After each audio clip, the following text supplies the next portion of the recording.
It's getting ready in just a moment.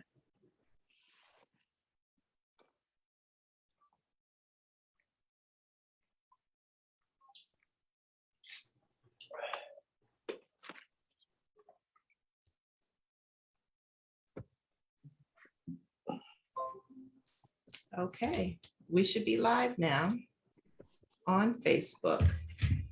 Hello, everyone.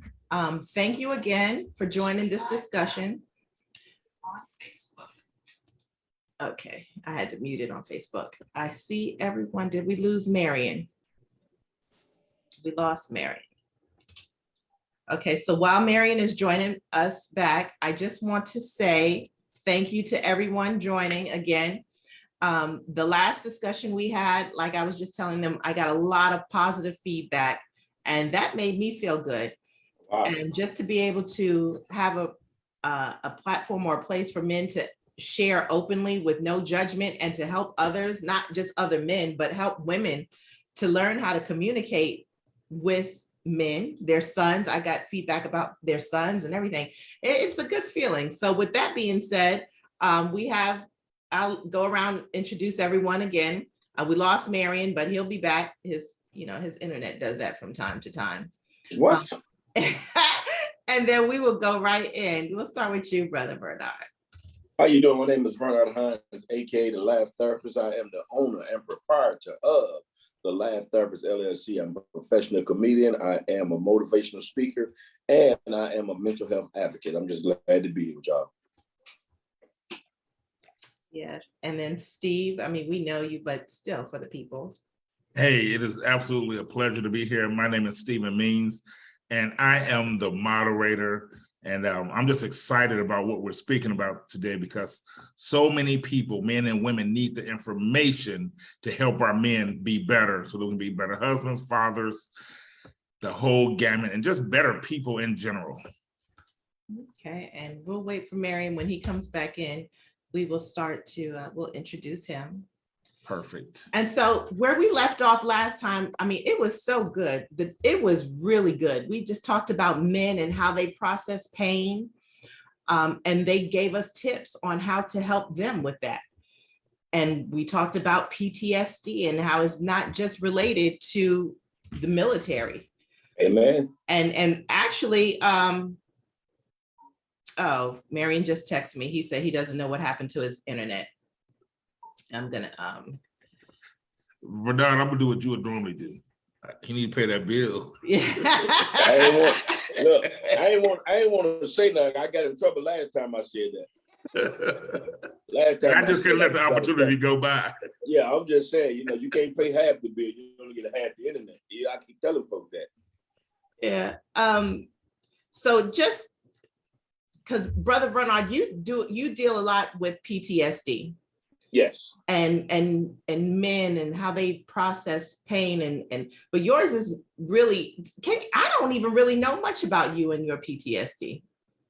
Well, I had a good friend of mine say, if people really didn't know you, or they would think I don't have PTSD. I have learned some of the tools that I have in my tool bag to understand what affects me when I'm going to certain places. I mean, I don't care if it's dealing with family. I don't care if it's dealing with a stressful situation.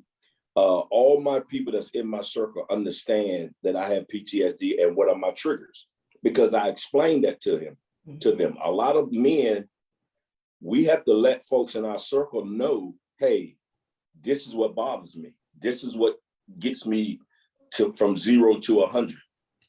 And then it's up to the people if they want to be around me. You know what I'm saying?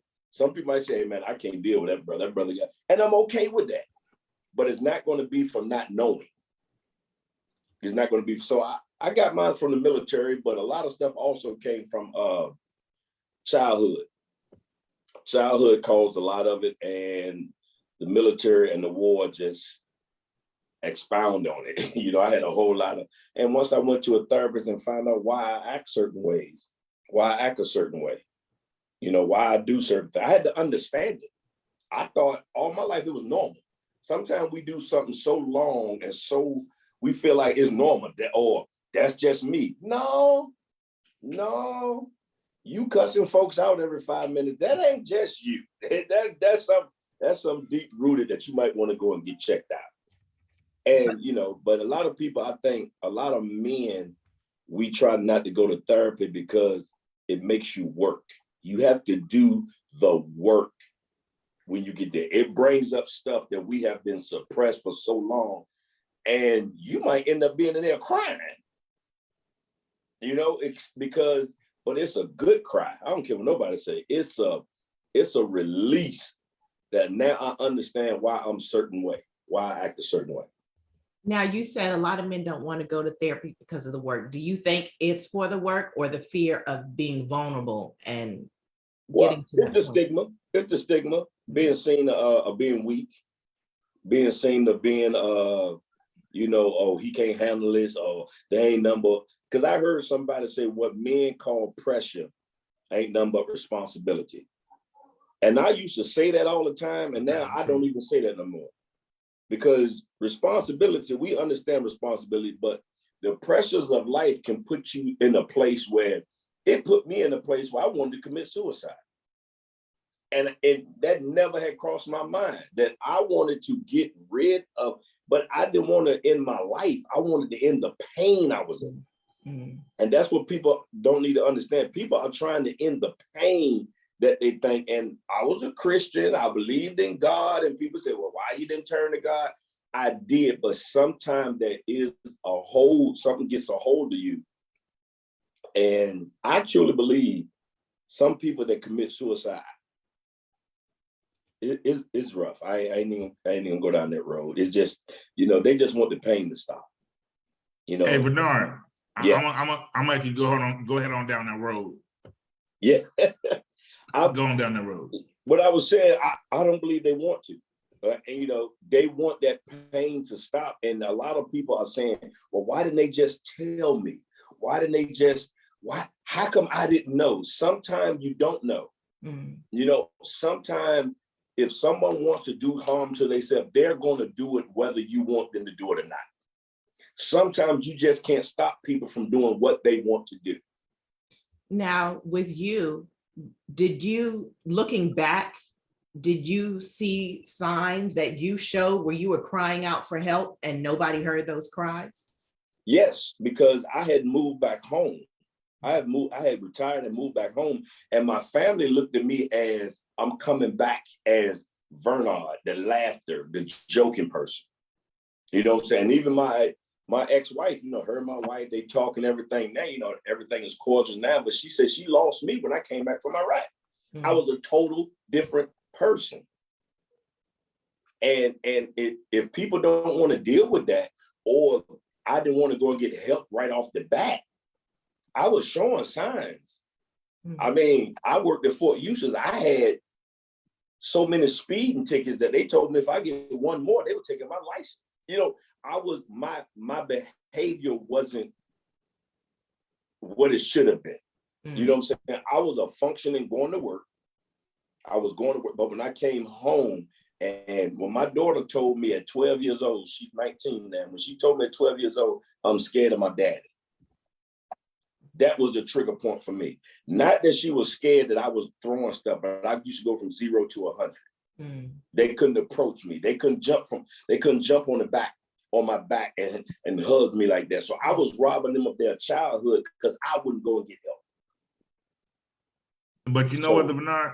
Mm-hmm. What I want to say on that, it's because it's one thing from a military perspective, but so many men are dealing with those same type traumas. Correct.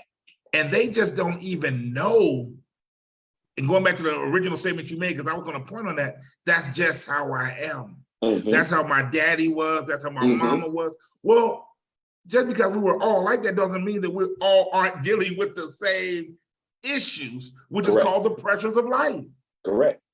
You know, it don't matter how much money you make until you get to the realization that what you have is good enough, you are good enough, your family is good enough, because society will tell you every day, just by watching social media, the news, the TV, that you're not good enough. Correct. And so we're always chasing the carrot. Mm-hmm. And then That's how right. about this one? When it just ain't enough money and you ain't even chasing carrots, especially when we're talking about our communities. Correct. You know, Correct. we know that we're behind the financial train. So that's another thing that I want to talk about too, is the pressure that men have trying to be the leader of the family. Mhm. And I want to hear, like, from a male's point of view, when it gets hard, you know, like if you lose your job, is different with a woman when she loses her job, how she feels and reacts to it than with a man and how he deals with it. And so just little things like that, I always want to know from a male's point of view. It's like, how is it different for you? Explain to me what it is that you're feeling, and just even the pressures of trying to be the head of the house. And, you know, because that's what we hear a lot of women, I don't want to submit because he's not leading. And he may really honestly be trying to. Mhm. You know, he really is trying to. It's not that he wants you to lead. He's just, it's like I don't know what to do type thing. And I'm gonna go with the first, and I'm gonna qualify this, the no excuse zone. But with that being said, we still have to realize and recognize, and I think so many in our community don't understand, systematic racism. Our system is designed for the Black man to fail his family. Mhm. It's easier, not saying that it's easy, I said easier, for a Black woman to progress some in a corporation because you're going to be viewed as non-threatening, even though they're still going to have the glass ceiling. Whereas that man, if he speaks loud like I am, if he's a big Black guy like I am, I'm automatically a threat. You know, men have the stigma that if a woman loses her job, what can she do? No one wants to go get welfare. Is that what they still call it? Go get welfare, food stamps, government assistance, but let that happen to a man. Mhm. We don't even talk about him going to get that assistance, and his pride, our pride, don't even want to do it. But 9 times out of 10, they're like, well, you don't have no job, you can't get it. We don't even want to get unemployment benefits that we paid into because of the stigmas of you're not providing. That's a heavy word for people to carry, understanding that no one's really coming to your defense. And so a lot of times, from what I see around from brothers, they're not getting help because they don't even think they need help, or really don't think they need help, let alone the help is available. They good, and they're really not. And I would say, with piggyback on that, if you don't have a great support system, if you don't have brothers that you can call and be vulnerable with, say, man, I just lost my job, bro. I'm not doing good, man. Listen, bro, can you pray for me? Can you just be there? Can you just let me vent? And then that's when the queen needs to put those bandages on that man. Baby, you good. We got this. All we need to know is that you got our back. We're gonna go out here and we're gonna do what we gotta do. Because when I'm gonna use me for example. When my PTSD was getting so bad, I was feeling I had to leave my government job. Now I'm making good money. And my wife said, babe, whatever you got to do for you to be able to still be a part of this family, you go ahead and do it. If I got to get 2 jobs and that right there gave me the courage to be like, you know what? If she got me like this, okay, we gonna make it. Because there's a lot of people that's going to work right now. They are 2 steps away from going off. We used to call it postal. Go postal. And that's where I was. I was on my way to post. The lady at the job said, I've been working with Vernard for 10 years. I have never seen him like this. If he say he needs to leave, please do whatever you got to do. Sign his paperwork. That's how bad I had got. So I had to get with my support system and say, man, I'm acting out of character. And you got to trust him. You got to be able to trust. Every man needs to have somebody he can trust and he can go to and say, hey, Means, bruh, I'm not doing right, bruh. This is a different subject. I am looking at an old girl at the job kind of funny. You know what I'm saying? We talking about, but if a man don't have another man he can go to and vent, he will start acting out in other areas. I truly believe. So I have a question here. Dion asks, how do you help a man when he won't accept or even let you help him when you offer? And then I have another part to that. And that is true. And I know guys who just don't have male friends. They just don't have male friends. It's not that they don't want them. It's just they just kind of isolated themselves, so they don't have any male friends. Correct. Well, let me clarify one thing. Let me clarify one thing. And I like what Miss Dion said, because there are some brothers who gonna shut their family out. I gave my wife permission, and I know that sounds like a bad word, people, but I gave my wife permission to check me when I'm not in my right state. So it made it easy for her to say, but she still came with a, babe, you not, come on now. So it made, she knew she had that avenue to come and say, you acting out of character, babe. You scaring the kids. Come on now. You're not getting up and go to work. You know you don't. So it made it easier for her than me saying, let me tell you something. I'm a man, I got this. I don't need you saying nothing.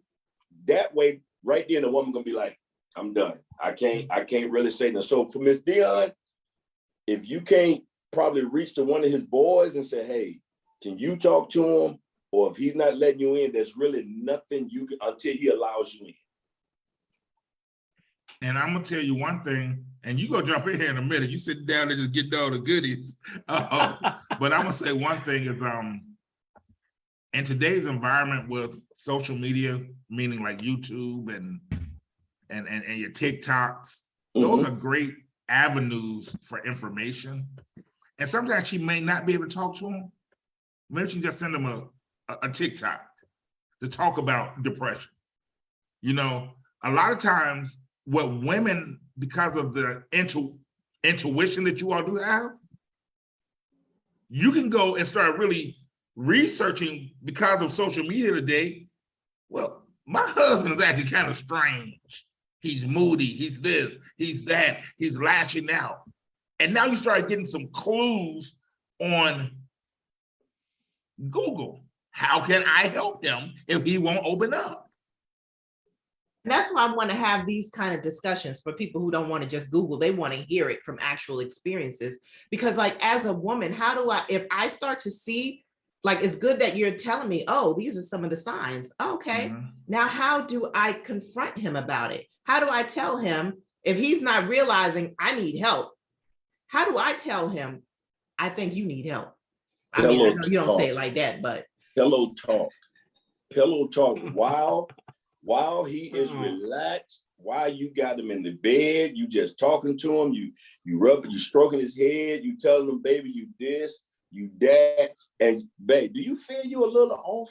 I'm telling you, I truly believe, because that a man would be more open if the environment is set right.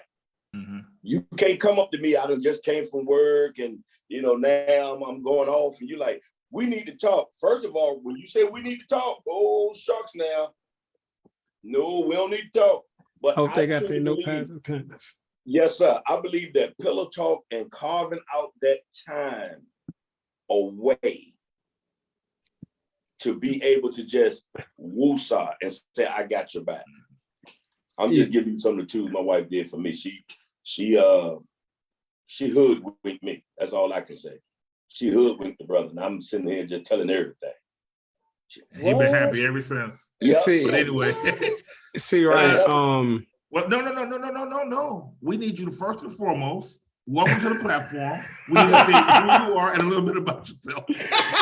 What's up, everybody?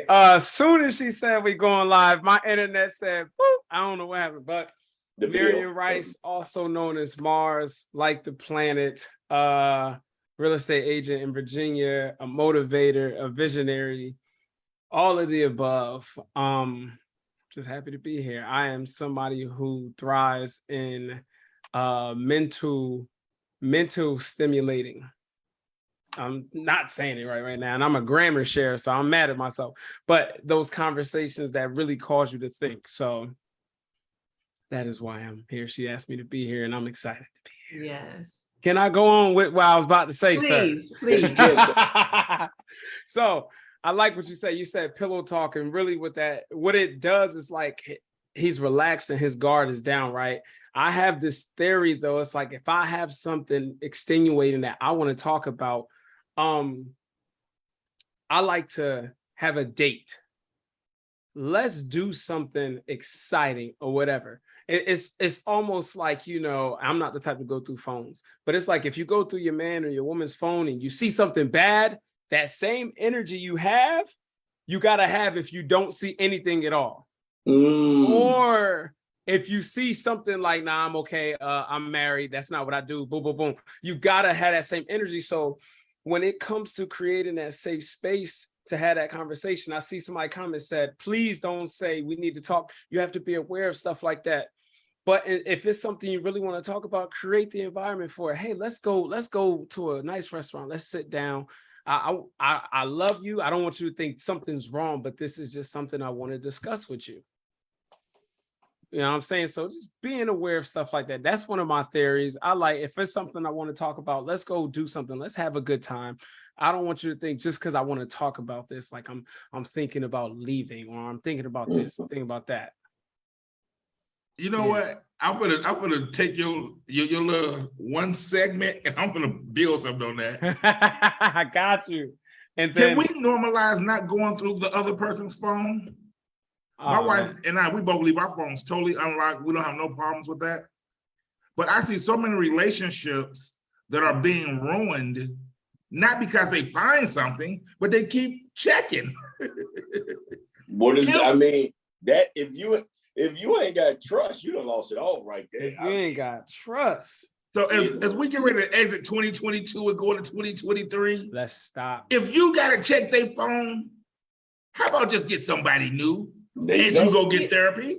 I was about to say that. Don't just go get someone new. Go get some help to find out what it is. Like, did something happen? Did something occur that caused you to now not have trust? Because then now you have to go on this journey of rebuilding that trust. And some people don't know how to do that. Correct. Like, for instance, if a man is unfaithful, he feels like, okay, if I apologize and now I know I'm not cheating, we should be good. And the woman is like, no, that's not how that works, you know? Correct. So there's a process to that healing, and he has to participate in whatever it is that she needs to rebuild that trust. And in the same way, she needs to make an effort. Like, you can't keep making him pay for what he has repented for if he's not doing it. You can't. But I also tell you, once you break that trust, you can't tell a woman when to give you back to you.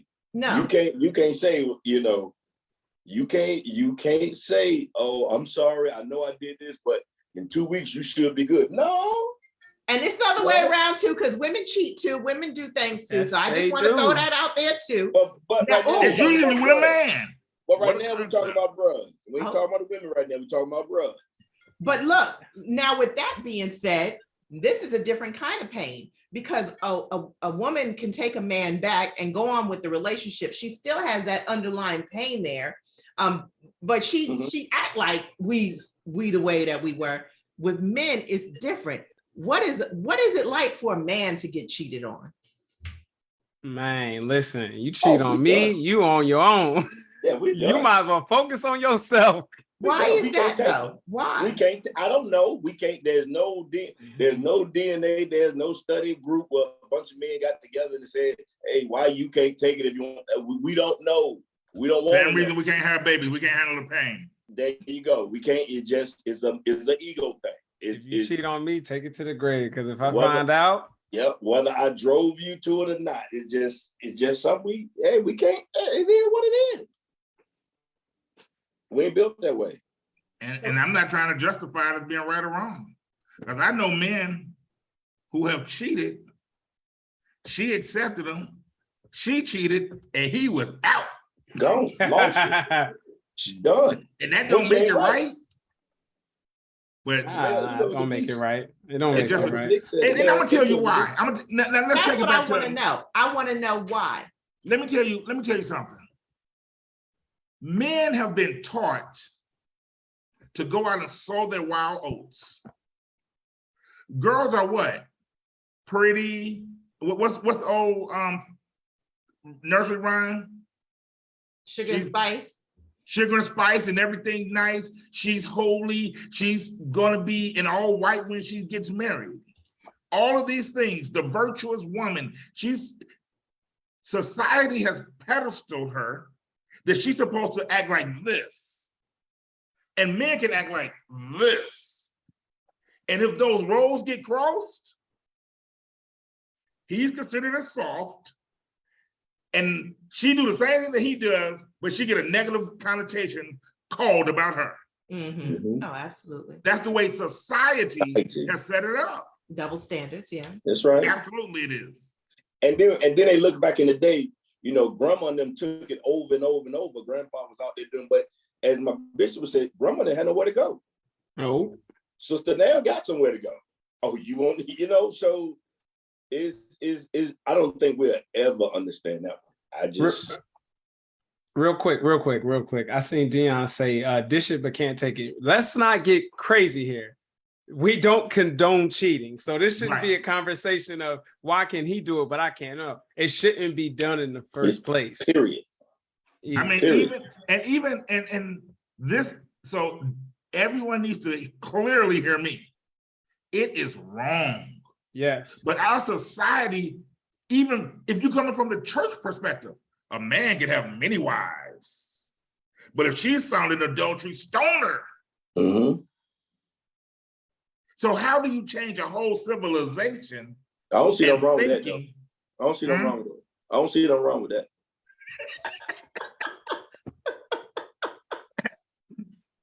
The statements and views of our panelists are not the views of everyone.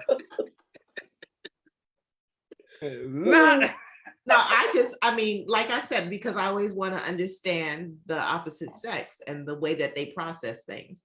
So I just want to know, like, you know, what goes on in a man's mind when the woman cheats on him? Like, what is he thinking? Is it? Oh, we thinking we less than. Okay. Period. Point blank. We thinking that, I mean, our imagination that next time I'm with you, I'm thinking this brother's been with you. I mean, I'm thinking, you know, when you call my name, did you call his? I mean, we torture ourselves. Mm-hmm. I can see that. Yeah. You say we torture ourselves. Oh, did you look at him the same way? Oh, did you? I mean, we torture ourselves. Period. And what was it? Say, I'm sorry, it was this, but I can't speak on it. Because my wife know my love language. My love language is affirmation.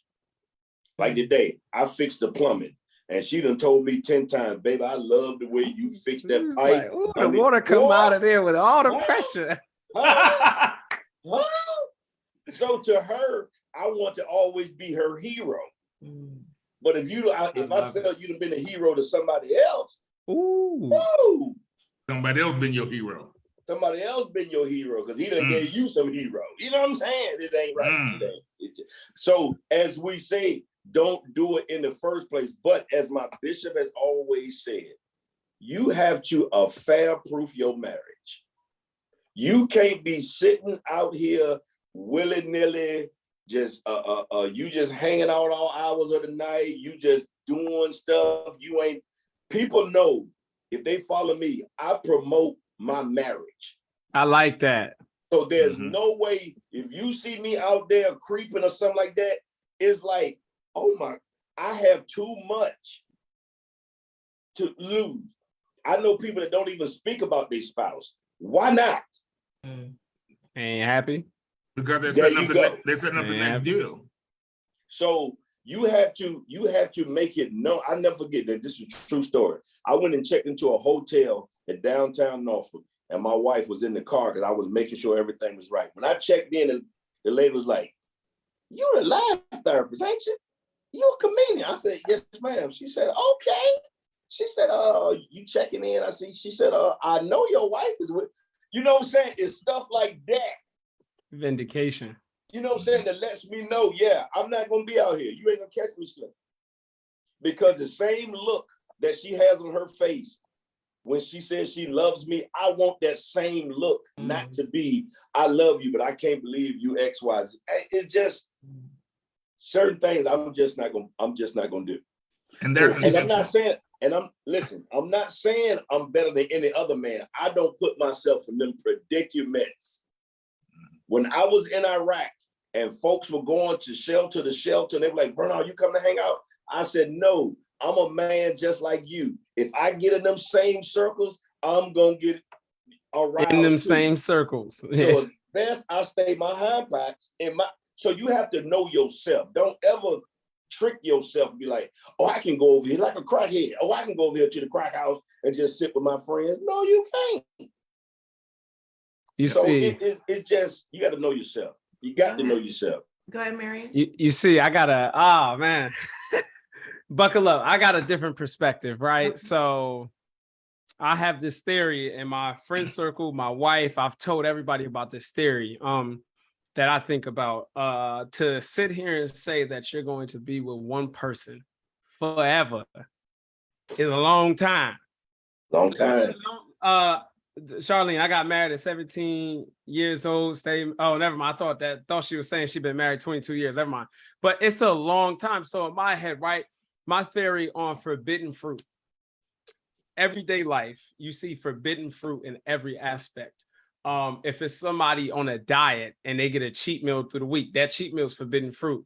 If it's somebody that's supposed to be drinking water and they end up drinking a soda, that's forbidden fruit. If you're supposed to, only be watching certain stuff on TV, but you watch it, you see forbidden fruit in every aspect of life. So in my personal opinion, I think it's insane to sit here and say, I'm going to be with this one person forever and not ever get a idea. Like, I just want to try something new.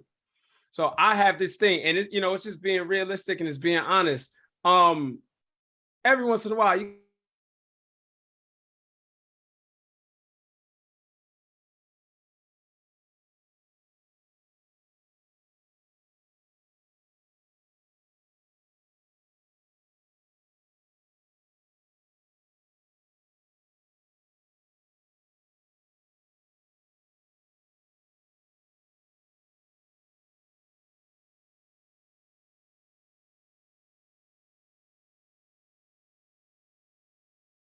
same person forever, then we have to remove the consequences. You can't divorce that person because you've already set up those parameters that it may happen. I just think that part is the unfair part. Well, I understand it may happen. I don't want to find out about it. If I do, I'm gonna be hurt, but I'm not going nowhere. Now that goes in line with that theory. But I'm gonna because see, my standard is the same as yours. From this perspective, we gonna be together forever. We only gonna be with each other. But if you go with somebody else, I'm gonna divorce you. You saying, well, we may not only be with each other, but if I find out, I'm gonna divorce you.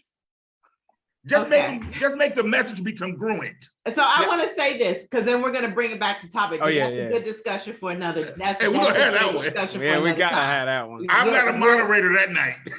You're gonna be on the panel that one. You said you want to be because we have a young lady. We have a young lady in the chat, Miss Charlene Scott. I seen that too. She is. Me personally, maybe I'm wrong, and she's really hurt. Yeah. She's really hurt, and I just pray that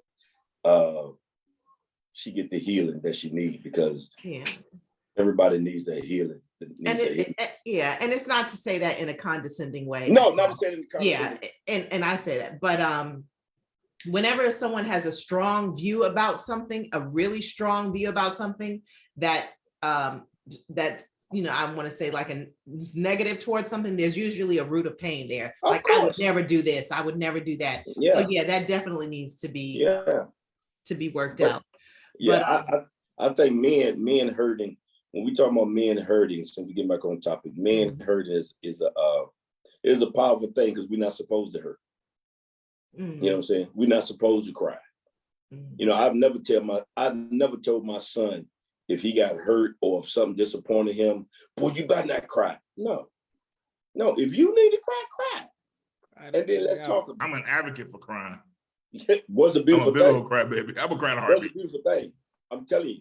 And I've just gotten to that point. My wife has told me this year, she has seen me cry more than in our 11 years of marriage. Because I saw, to me, death didn't matter. Because I saw so much death in Iraq and stuff like that. Let's go to the funeral, let's put him in the ground, let's move on. That's not healthy. Wow. That's not healthy. You know what I'm saying? That is not healthy. Grieving is part of the process. So men hold a lot of stuff in that, like when I took my daughter to college, okay, everybody else crying when we left. When we left, I wasn't crying, but soon I got on the highway, I broke down crying. My wife texted her and said, hey, your dad just broke down. My daughter said, Daddy, you done had to be strong in that moment. You know what I'm saying? She said, you done had to be strong in that moment. So we be strong sometimes we only need to be. And that's a good point too, because you mentioned grieving, and grieving is not just the loss of someone dying or anything like that. Correct. So, and so that's interesting that you say that. So is a lot of what men go through is the fact that they do not know how to grieve? Yes. Absolutely. Yes. Grieving is a process. Grieving is a process. I've been married for 25 years. 25. Yeah, I know, Mars. Look at you. And I'm faithful. No forbidden fruits. I don't mean to put your business in the street, but your wife said, when you cry, Steve, I haven't seen it. So I'm just saying. The wife put you on blast, brother. Hey, that's okay. Hey, Nice. I ain't cry. Hey, if she said that. Is it? No, she said it. Hey, she said it. And she knows she lying. But if she said that, I ain't crying for her, I'm crying for me. He said, I cried, she crewed, we crewed together. So Dion has a question. She said, how do you give the man the okay to cry or make him understand that it's okay to cry and ask for help? It sounds like Dion is dealing with somebody. Yeah. You don't. Hold on. Go ahead, Mom. The last these two Dion questions, at the root of these questions is the man being open to that. You can't really give him the okay. Like if he doesn't want to cry with you, then there's nothing you can do. You know what I'm saying? Go ahead. I'm sorry. No, I was going to say, I think if this were a coaching session or even a counseling session, it would be more of this. How can we create an environment between you two, like you said, that will make him feel safe to do these things? Correct, because I said, does he feel comfortable crying around you? What is wrong with you? What's going on? Sometimes, if my wife walk in the room and I'm sitting in my man cave and I'm just crying about something, she will walk out and wait till I have done it, and then give me my space. Right then, I don't want to talk about it because sometimes. I'm gonna be honest with y'all. Know I got PTSD. I don't know sometimes why I'm crying. It just come down on us. And she has understood the tools. I'm gonna let him be by himself. When he's ready to come and tell me, he'll tell me. And 95% of the time, I will come back and say, babe, I saw you walk in. This is what I was going through. You know, so. And that's another thing too. And Marion, what you're going to say is going to add into that is like how to help a woman when a man is going through that process, when he's going through the grieving process, or when he is expressing his emotion. What is the best way for a woman to how can she help in that moment, and what should she not do? Give time and give grace, in layman's terms. First of all, you got to know the man you're dealing with, because not every man will be like Vernard. A man might want you to come and hold him no matter what he's crying about. So you got to know who you're dealing with. Once you know that, then you take it slowly and you take it step by step. When I'm crying, I'm just like him. Depending on what I'm crying about, I don't want to be touched. I don't want to be kissed. Don't talk to me. I got you when I come out of this zone. Or if we're watching something and we're crying together, all right, that's a different situation. Yeah, you can hold me. I'll hold you. Whatever. It's about being aware and knowing how to make the right decision. To answer the question more directly, how can a woman help the man know it's okay? Get down to the root of the issue. Before you even ask the man, why don't you want to cry around me? What causes you to feel like you can't cry? Is that the problem? Or do you cry? It's just not around me. So figure that out first. Then once you figure out, all right, why can't you, what have I done to make you feel like you can't cry around me? I would tell you, when me and my wife first got together, I was the issue. She'd get to crying. I was like, I know you ain't crying. And it took like 2 years. I know that's crazy. It took like 2 years to change my perspective and be like, wow, I'm not protecting her emotionally. I'm not providing a place, a safe space for her to be emotional in. Because to me, initially, being emotional was like weakness. Why are you crying? Stop. Come on now. But yes, boom, I'm done. But in your defense, how old are you? 28. That was something that was taught to us. Crying is weak. Crying is weak. We're supposed to be crying. And we don't care. Men don't care, unfortunately, if it's a female or male. You crying over that? And that's what it is. And we have to learn. Yeah. First of all, and my daughter really helped me with this. My oldest, Alicia. When she went off to college, I guess I kind of saw it, but we partied so much when I was in the Air Force, but that's the best way to go. But anyway, my daughter said she saw so many people from so many different backgrounds of upbringing that the things in our household that we would laugh about, it's a traumatic experience for them. Whereas things that we like, this is pretty serious. And they're saying that same statement. Well, that's just how things are, or that's just how I am, or that's just what we do. But no, like Vernard said, nah, just like y'all do that all the time, that don't make it right. That's right. And y'all know my word is every week, get therapy. Everybody need to be on somebody's couch. I keep saying it. Everybody need to be on somebody's couch, because you will uncover so many things in your life that's a challenge that you didn't even know that's the way you act that way. And you thinking it's just how you are, and it's not. And sometimes I think people, I know people, you need to get together. Me and my wife did this, but we did it about 4 or 5 years into the marriage. How was you raised? Oh, you gotta do that from jump. That's what I'm saying, right? Yeah. But if you haven't done that and you already married, you might want to go back. Oh yeah. And so how did y'all handle XYZ? And that will give you maybe an idea, because you go to the family reunion, you like, man, some of these people, my spouse got a little DNA of these people. You know what I'm saying? So it's like understanding how that person reacts to certain things. And one of the main things I learned, this is so true, some people can't live without drama. That was me. Facts. That was me. I learned that from my bishop when he preached about it. I was like, I always had to have chaos. I always had to be something going on. I didn't know how to just be me. So if we get to the point, it's like, because in my family was, and my wife told me, your family is nothing. Y'all always want to have chaos. It's like if it's quiet, something wrong. But see, that's what it is. And it's like you said, when you grow up with something, that's normal to you.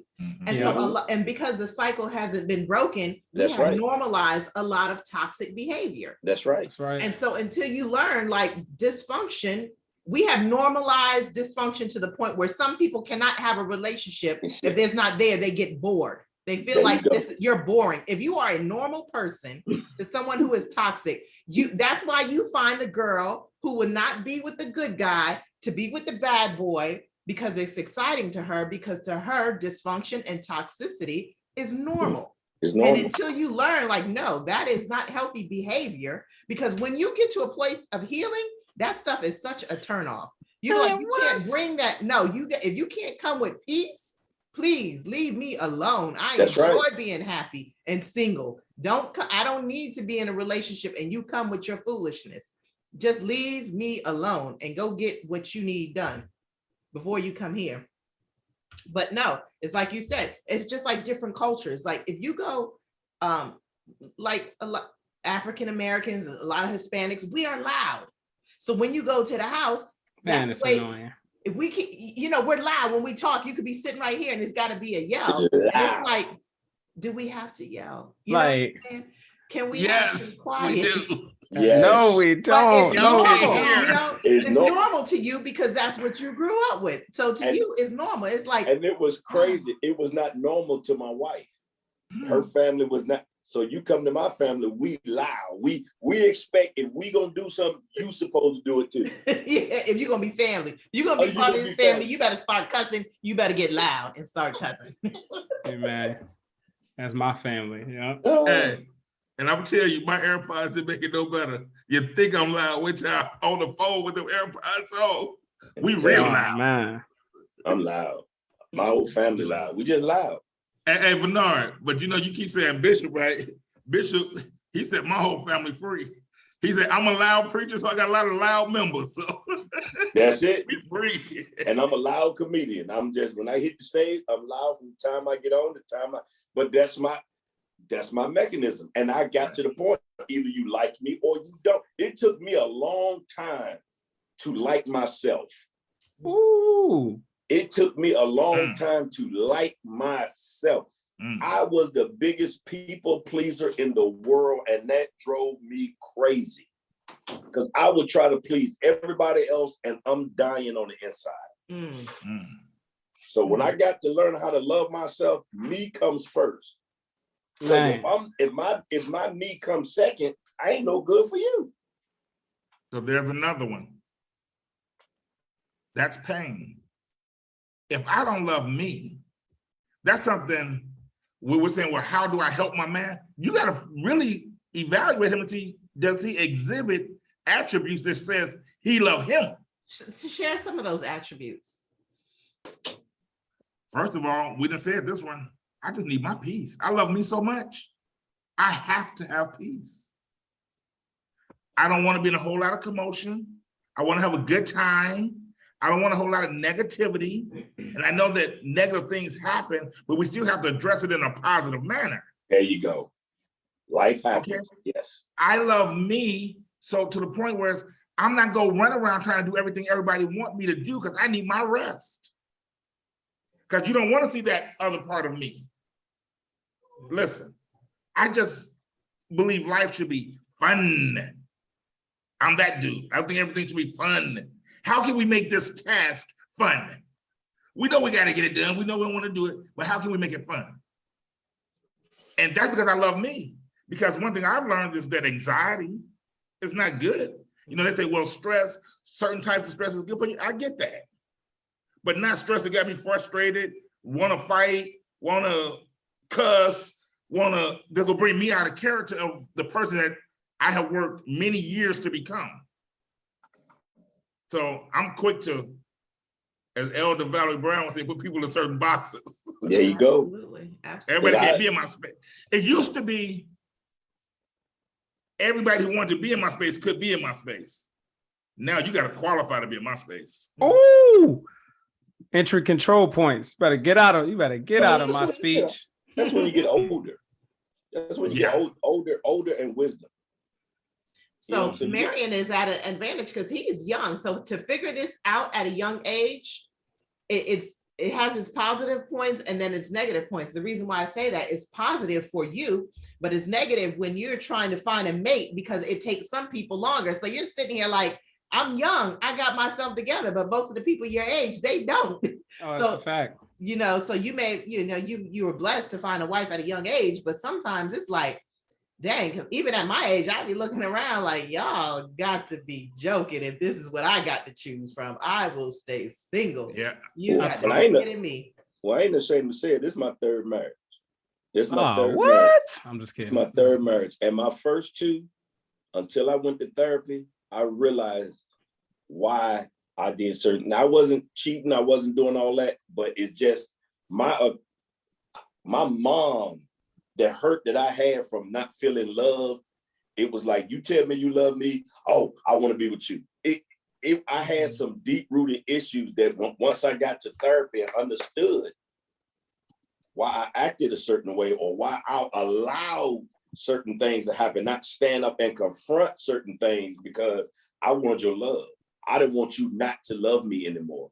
So, okay, let's do it. Let's go along. And some women like, I don't want a man just gonna go along with everything. Sometimes just, no, we ain't. So yeah, and I don't mind saying it because I could care less because I'm in a happily marriage now. Right. I could care less what anybody else thinks about Vernard as long as the woman that I done put the ring on, Trish, sees me as her king. And my kids see me as a strong father. I can't worry about what somebody else in the street think about me because everything is fickle. If you post something on social media, everybody got something to say. Everybody. So it is what it is. So Marion, when did you realize that I need help? Ooh, all right. So I was, what was it, 2015. I had only been married. This is my first marriage. I was only married for like. Well, you had to say, hold up, you had to say that like that because I said 3. You had to qualify. Nah. This is my first man. You had to do all that, bro.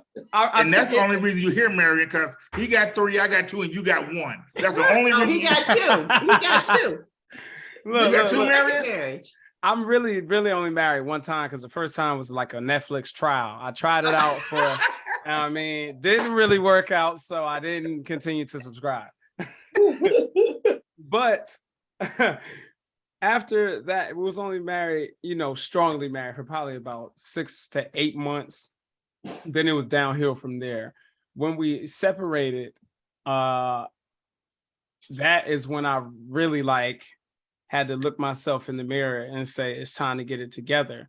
Mind you, at this time, my son is going on 2 years old, and it hadn't really clicked until 2015, 21 years old. It hadn't even clicked in my 21-year-old mind that I'm a dad, like I am somebody's father. Depending on me. You know what I'm saying? So at that point, late in 2015, that is when it really started to click. So the advice I would give to anybody, male or female, look at yourself like a subject in college or high school or whatever, and be focused on knowing everything about this subject. You know what I'm saying? At that point in my life, I started to say, how can I improve my finances? How can I improve my emotional self? How can I improve my physical self, both inward and outward? Started looking at all these things. I started drowning myself in information, books, YouTube, all of this stuff. And then I did, and you need a good sense of discernment and you need a good filter to filter out the negative and the positive. I did something that most people probably wouldn't do. I confided in the people who know me best, which is coworkers. And then I even went back to my ex and I said, well, what was it? So here I was, I have all this information to sort through now. Like, wow, maybe I do talk a lot. If 9 out of 10 people say, yo, you talk too much, you're a follower, we always see you acting like such and such, boom, boom. I'm like, hey, maybe this might be true. That's good. You know what I'm saying? So at the root of that was being open-minded to growth. So be, all focused on that subject of you. And I guarantee you, 3 to 4 years, especially, I hadn't even touched therapy until 2018. So if I would have threw therapy in the mix, it would have decreased the time of me finding myself. Mm-hmm. Here's another reason people don't get therapy. They don't think they can afford it. Right. And so they equate value with cost. Mm-hmm. I'm going to pay somebody X amount of dollars an hour to go just talk to them. They don't see the value in that. Oh yeah, 100%. That's good. So with Marion, you had to come to a place of almost surrender, of I'm at a place where I want to change me, because no one can force you to change me. No one. That's right. But what can a woman do to influence a man to get to that point without saying constantly, you need help, you need to change, is there anything that she can do to help create an atmosphere or something that will bring him to the point of, because you can't, you always hear that I'm going to threaten to leave. And even if you do, even if he does a temporary change, it's just to appease you.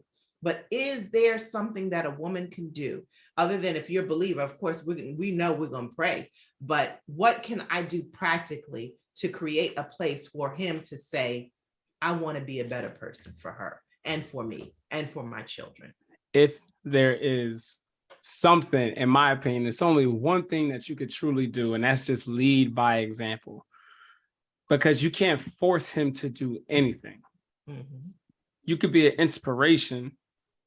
You could sit there, wake up every day, you work out, you drink your water, you read your books, you feed your mind. If you're a believer, you pray, you get into your word, you take care of your money. You do that every day consciously and be the example. And when they notice that, that is when it'll help, it'll click. If they don't notice that, then that person is not for you. And here's another thing along those lines of what can she do? First, you have to recognize, do they trust you? And do they listen to you? Mm. Or value, value. Or value what you say. Mm. Because if those two things are in place, then hey, can we do some time together where we learn about different subjects? And some of those subjects are going to be what a mentally whole, emotionally whole person should look like and the way they should carry themselves. But we got to make a decision that we're going to come together, spend time to grow, personal development. Mm-hmm. But as Mara said, you need to be personally developing with or without them. Mm-hmm. Mm-hmm. Because that'll help you get to the root of it, of what some of the things that you see. And I'm gonna answer that last question. What should she not do? Compare him to other men. You bet not. That's the quickest way. You want you want to see a man never change? I don't care if it's your father, your brother, his father, the pastor. That's right. Yeah, even his father. What, you want to be with him? Yeah, that's true. Don't compare him to another man. If you must compare him to his future self that you see in him. Ooh. It's good. That's good. Ooh. Look at you. That was Marion. Look at you. It's hard to believe such wisdom came out the mouth of someone who said, eat the forbidden fruit. Yeah, it's hard to believe. Hey, he came back. You have been redeemed. I want to say this one thing that also too, the man, if a woman doesn't feel she can speak into your life, ooh, if she doesn't feel she's valued, she not gonna say anything. Like I said, and I go back to it. I know it might sound crazy, but my wife, because I gave her, you can speak into my life. I like that. That gives her that permission to say, bang. But don't abuse it. But I can speak and you value my opinion. That's it. We have to. We can't, because everybody's grown and you can't tell me nothing and this and that. You ain't my mama. But if I give you permission to speak into my life, then why not? Because Nigel's favorite statement to me is, you don't like to be told when you're wrong. I might not like it, so what? But she knows she has the permission to do it, and she is very free with that. There you go. And see, like she got, I must be doing a lot wrong. It's a beautiful freeing thing. It's a freeing thing in a relationship. It just like with kids, and you can get them that look. My wife know if we out and I'm getting just a little bit too comical, and it ain't a really comical place, there's a look. So it's like it's knowing a person. It's rough. It's rough because me and our egos run deep, and y'all can crack it like that. I ain't saying it's right, but they can crack it like that. So real quick before we end this, because it's going to happen. We are human. We make mistakes. So we can't, Right. everything can't be perfect. And we're going to say things as women to hurt a man's ego. How can we bring him? And I know that a man will shut down, but how can we bring him back from that place to get him to open back up? Well, just apologize and give it time. I would say, I'll just apologize. So I want to make sure I'm understanding the question. If you've already messed up with that man, how? Okay, yeah, apologize and be sincere and be patient. When you oftentimes when we apologize, we want the person to be like back to normal like that on our time. So you gotta be sincere. You gotta be patient. Wait. So it's the same thing that we ask, like when he's unfaithful, and Correct. we ask for patience too. Be patient with me as I learn to trust you again. Correct. Correct. Yeah. And I want in a lot of conversations, and this is something that men and women both should do. You got to come and find out, are we here because we want to be in love and build something together, a relationship? Or are we here because it's convenient? Because we got kids together. Because if we separate, if we go our separate ways, it's going to affect us so much financially. Because can you really be truthful? Can I really make the relationship if the only reason she's here because of financial gain? A business decision. So I don't really hear what you say to me. Right. You got it. Yeah, right. And I just think so many people aren't honest in their relationship.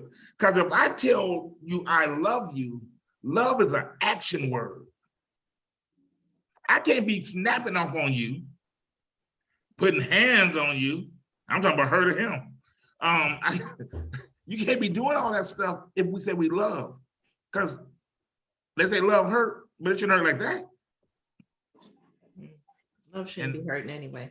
But we're gonna bring it all in. We're gonna bring it all in because these are all great discussions that, I mean, even like I would love to have conversation on just communication, the best way to communicate. And I've been asked so many times, have women and men up there at the same time. But see, this is the issue. And this is the thing with that. They want the drama. The whole purpose is I want people to be heard. So if you have a bunch of opinions and it turns into I'm a right, you're wrong, my way of thinking is nothing gets done. You know what I'm saying? Man versus woman. Nothing gets accomplished here. And everyone's gonna always have their opinion. And that all boils down to men and women are different. So it's about learning the other person, each other learning. But if you're constantly trying to say, no, my way is right, you're not learning. You're trying to impose your belief on somebody else. So when I can get a panel of people that are open to learning and sharing, I will do just that. But until then, this is what you get. Correct. But it's amazing you say that because I'm not trying to learn you. You see what I'm saying? I'm not trying to learn Marion's wife. I'm trying to learn Trish Hine. That's my college right there. Yeah. I got to get my bachelor's, my master's, my doctorate in that right there. So I understand what you're saying. That's why I probably never go, because if another woman has an opinion, I really could care less. I mean, that's your it don't affect my household. Yeah. So because if it works for Marion and his wife, the whole forbidden fruit thing, who am I to tell you y'all wrong? It don't work. That's just a theory. My wife is not going for that. That's why I said it's a theory. That he is here with all his friends and family. Okay. Because I was going to ask you, how's that working for you? You know, but on it real quick, being able to have conversations like that with her is a great thing, because you might be in a relationship where the communication hasn't made it there, where it's like, I can't share everything. It might not sound right. Yeah. It might sound crazy. Because you plant a seed, because now she's thinking, oh, is that really what he thinks? So every time she catch you just maybe glancing at someone, she's like, oh, is that a forbidden fruit to him? Yeah. You know? So ain't doing that. And I want to say to married couples out there, all the married people, have sex. Okay? Good sex, nasty sex. tired of a sexless marriage. Have sex. I'm telling. You're supposed to jump Regularly. all an affair Regularly. is all an affair is excitement. That's Gotta have all excitement. Put some excitement. Have a legal affair in your marriage. Pack her bag and say, meet me at hotel on the ocean front. Just come to room XY. That's all an affair. Be excited. Wear this costume and act like you don't know me. Live in the moment, yes. My wife just came and said, I'm at a party, so I got to go. Yeah. All right. And Mars, I'm gonna say this. Bro, go ahead on the table that conversation. Don't put that one in the box. Hey, Trish. Yeah. What we are, we're gonna definitely I'm have. gonna go ahead and pray out. Yes, sir. Good. Heavenly Father, we thank you for this time of sharing on tonight. And first and foremost, we just ask that someone's life will be changed because of the information that can change their situation. Let it go forth, Father. None of us, all of you, this is all about you and your glory, because we just want to see people healed and happy. Father God, we say thank you for the panelists. Thank you so very much for their wisdom, the knowledge, their caring, and their love. And we truly thank you for Silena for having the vision to do this and to continuously do it and bring great people together. In Jesus' name we pray. Amen. Amen. You all have a good night and thank you again. You're welcome. Appreciate y'all. All right now.